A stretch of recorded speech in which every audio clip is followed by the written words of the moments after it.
I love the fact that you guys, bring the romance, the old-fashioned what we all wanted to grow up with, and you finally found it. That's why it's a movie. That's why it's going to be a movie.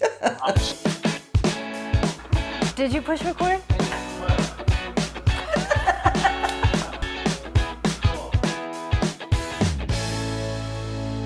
Thank you so much for joining us today on Second Act TV. I'm so happy to welcome back Geraldine Brown Giomblanco, the author of Geraldina and the Compass Rose, along with today the subject, I'll say the subject of your book to the extent that he's the happy ending of your book, Mark Giomblanco. Thanks so much, both of you, for joining me.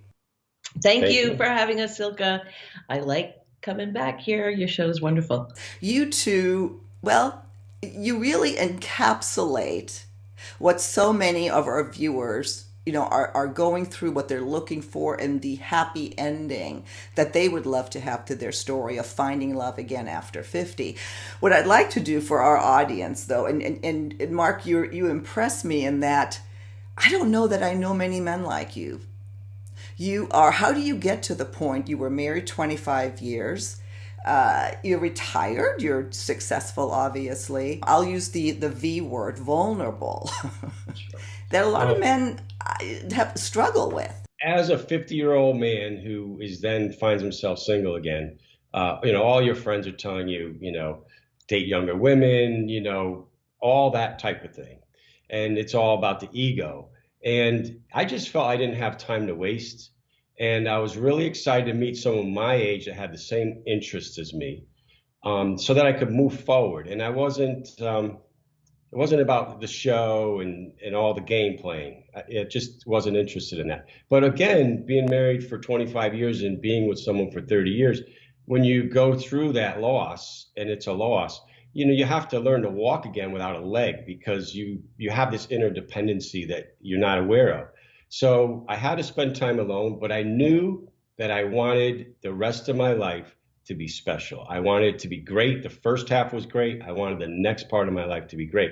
And I was not going to settle for anything other than something special. And on the flip side, I had a very specific, I knew in my heart what love should be. I just felt it. And I knew the way Mark had spoke to me, the way he was a gentleman from the get-go.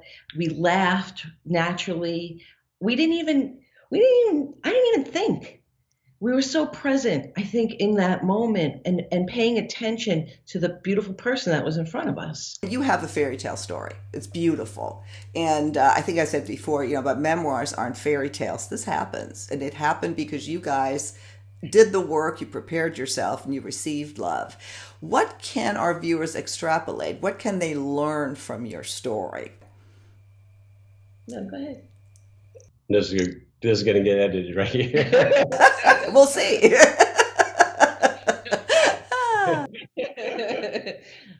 Take your guard down. 1, don't listen to other people. Be honest. I think that's one thing that we both did. We were honest. We bared a lot of information in those first few days, and I think Mark just wanted it out on the table, and so did I. So the good, the bad, and the ugly of our previous lives, and kind of a fresh start for both of us. And when I called it a fairy tale, which it is essentially, fairy tales are full of grim information, true to their name as well. And like you said, you shared a lot of that. Mark, what about you? What do you think would be important to say to someone who has lost hope and is listening to this going, yeah, it's never going to happen to me? Well, we always hear that, you have to do the work ahead of time. And that's part of my story. But when you're ready, be open to something magical happening instead of trying to force it by some kind of rules and regulations. When you meet somebody through dating, and you have to be out there dating, when you come across the right person, and if the other person is receiving what you're feeling and feels the same way, you're going to feel it. So you're going to feel that.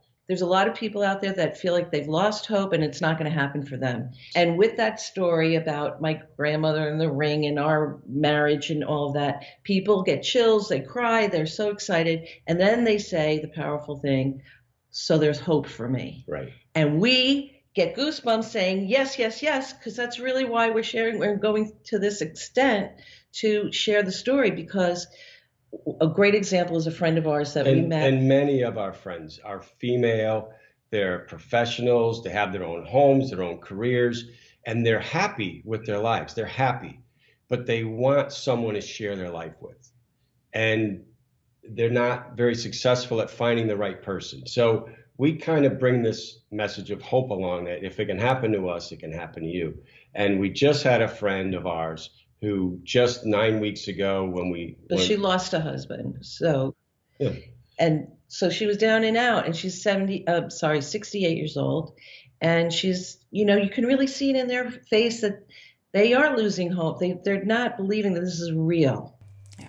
That, and we don't fabricate anything. The way our story happened, it really happened that way. Right. But go ahead. So what happens? So we sat in our home and I said, well, what do you really want in a man? She said, well, I just want someone fun. And I said, really? So you're full of... I said, you're full of shit. I said, you want more than that. You know what you don't want, and you know what you want in your life. I mean, we don't have time to waste. And she really thought about it. So we hadn't seen her in a couple of weeks. And she, by chance, met someone on a dating site.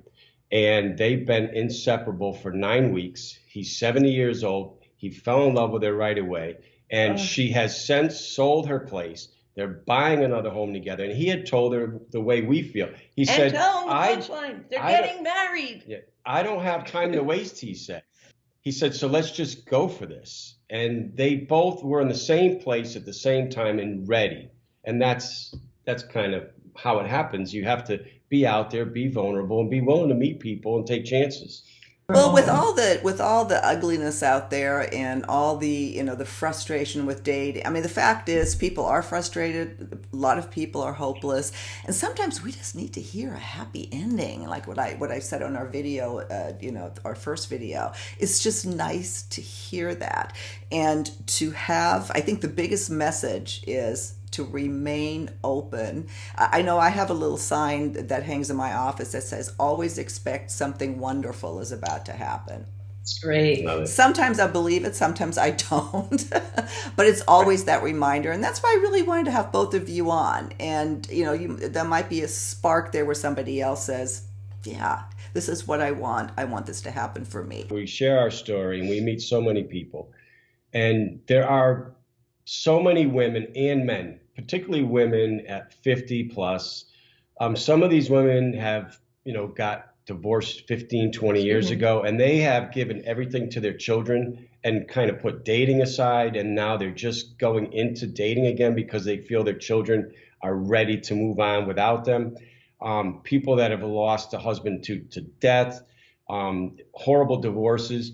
And, they're in a very awkward place and they feel like it's not available to them, many of these women, and they want to share their life with they don't know where to go to find it.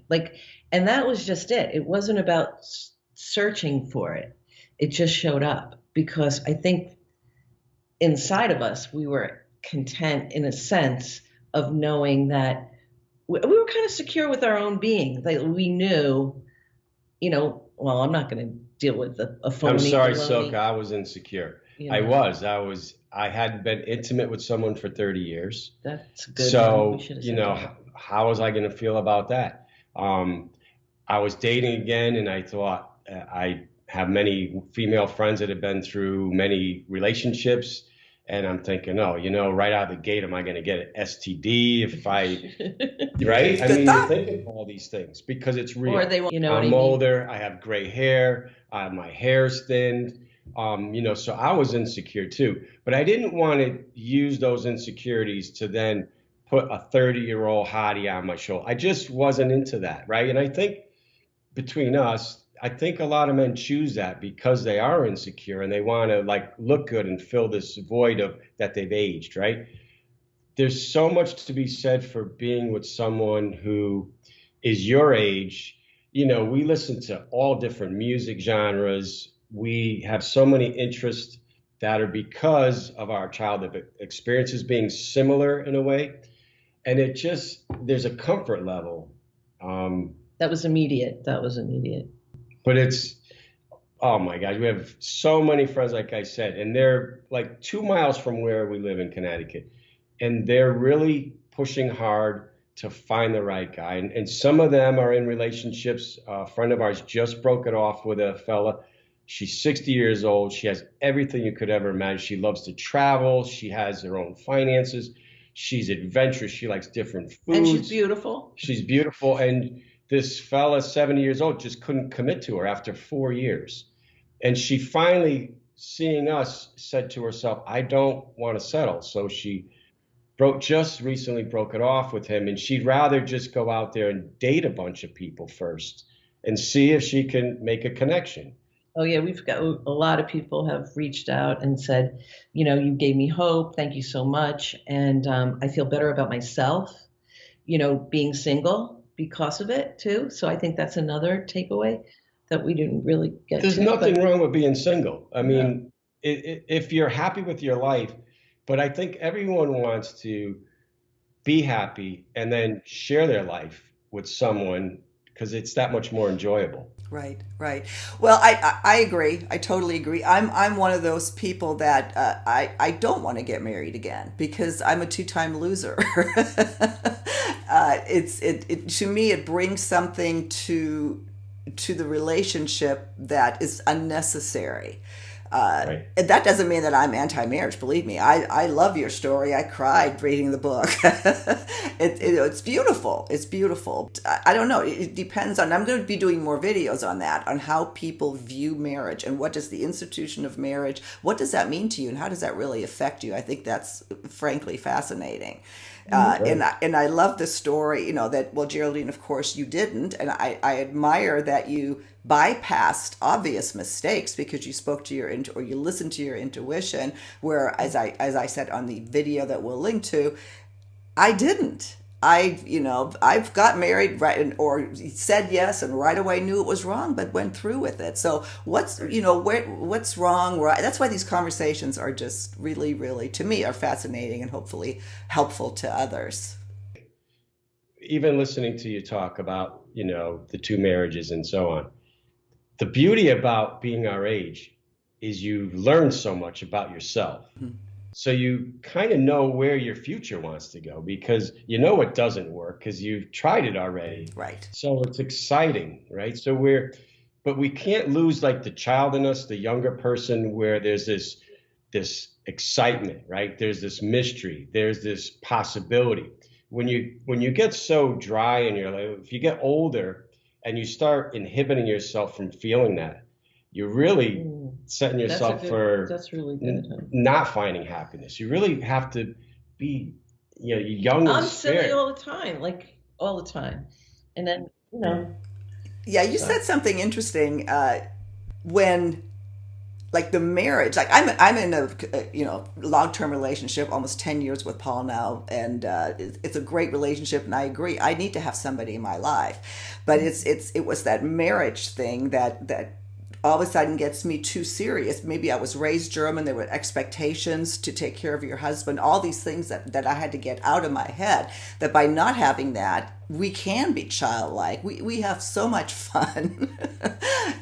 So again, it's interesting. It's interesting. And I love the fact that you guys, bring the romance, the old-fashioned, what we all wanted to grow up with, and you finally found it. That's why it's a movie. That's why it's going to be a movie. I'll share another interesting part. So we met on a Friday night, and then Saturday comes along, and we're at this tiki bar in the afternoon, which is right near the marina, and they have the sand and it looks like you're in Hawaii, and they had a band playing, and there were younger and older people all surrounding this dance floor, and the band's trying to get people onto the dance floor. And what does Geraldine do? She goes right to the center in the sand, and she starts doing the robot. And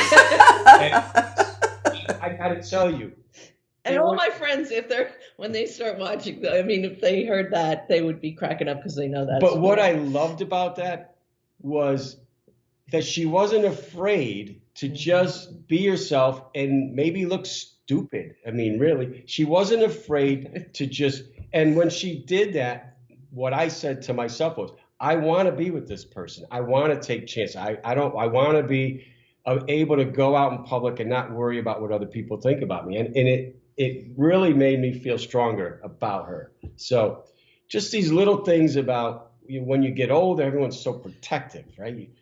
Your the image. shield goes up, right? So, I mean, have fun, right? I guess the second act doesn't have to be a boring act. It should be an exciting act. It should be an exciting life. Absolutely. As I sit here, I can honestly say, and I'm 62 now, but the 50s were my best decade by far. Right. Oh. We meet people that they've said at 70 and 75 that they had the best experience of their life. Can you imagine? We're always thinking that our best experience is behind us. We're not, and as we get older, we think, oh, well, we look back and that's the end, and it kind of degrades from here. It doesn't. It doesn't. You're going to have your best experience. You're going to have an experience at 65 and 68 and 75 that surpasses anything prior to it. One more story. We were at a show, and the thousands of people. It was at Mohegan Sun in Connecticut, and we had a booth, and we were sharing our story. It was a bridal show. It was a bridal show, and there was this woman who was listening to me. Geraldine was talking to someone else, and she was in her 80s. I think she was 83. She had blue eyes like his shirt. She had these beautiful blue eyes. They were so beautiful, you couldn't see anything else about her except how beautiful are these eyes. And she had this youthful type spirit. So she was listening to me talk, and she leaned into me and she said, I love your story. And she said, I love it because what happened to me a few months ago is this gentleman came up to me. I was married forever, she said, and I lost my husband and I was single again. And this gentleman approaches me and says, you have the most beautiful eyes I've ever seen in my life. And they now travel the world. They're getting married. And she was like a young girl in her 80s.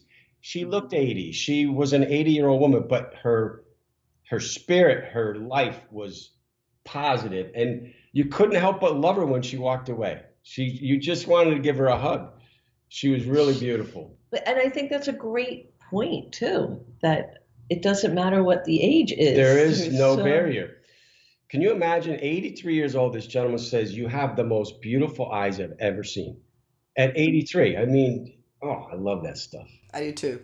I do too. Thank you for sharing that. I want to give you, let you close out our segment and what to leave for our viewers. I go back to the fact that I believe in love. I believe it is out there for all of us and that we're all worthy of it. I tell all our female friends and guy friends when they say, oh, I just wish I could meet somebody. I say there's someone out there that's saying the exact same thing and they're meant for you. That's right. Right? Someone else, there's a guy out there that's saying, I wish I could meet.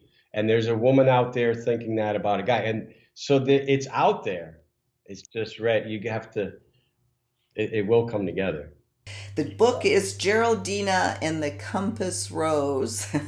Geraldine and Mark, thank you so much for sharing your story. I know that it's awkward. I love you guys. You're so cute together. It's obvious that there's something special going on here, and I wish you just many, many more happy years ahead. And Geraldine, I know we'll be talking to you some more here on Second Act TV. See you next time. Thank you so much. We really loved it. Bye. Bye.